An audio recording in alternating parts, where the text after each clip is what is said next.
work inside my heart. Cultivate your fruits. Let me share another P for which I'm grateful for in 2023. It's the purpose that God brought into my life. I think a lot of you have read Rick Warren's book, The Purpose-Driven Life. We read it as a small group when I was at Mseni in 2018, and we found it to be a huge blessing.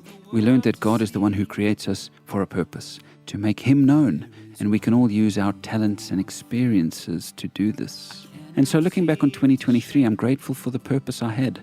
I had a calling to live out, a people to care for, and things to do for God in the community in which I live. Now, I didn't always live it out perfectly, that's for sure. But the interesting thing is that God's purposes still prevailed in spite of what I was or wasn't doing.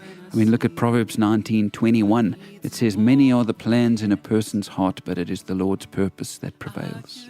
And so God has a way of still accomplishing His purposes, no matter how I plan my life out.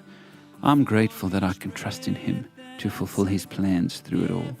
So did you live on purpose this year? Did you give your all to try and accomplish good things? Maybe you achieved some of them, maybe you fell short in others, but here's the thing. God made you for a purpose, and your life in 2023 was an attempt to fill that. And that's something to be grateful for. And hear me, friends, even if you're no longer working and spending most of your time alone, God still has a purpose for you. You may not have the abilities you used to, but God will still use you. One of the hardest situations we saw this year was friends whose little baby died within a year of being born. And people everywhere were praying for this child, pleading with God for healing and health, and he ended up not making it. But something amazing happened in that family. Through the pain, the light of Christ shone.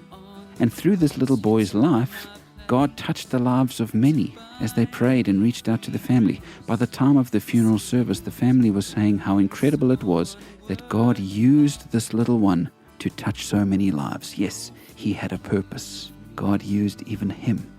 I wonder how God has used you this year without you even knowing. Be grateful that God achieved His purposes in you as you lived out 2023, and begin thinking about how 2024 might be a year of purpose for you as you seek to honor God in all you do. That I've been loved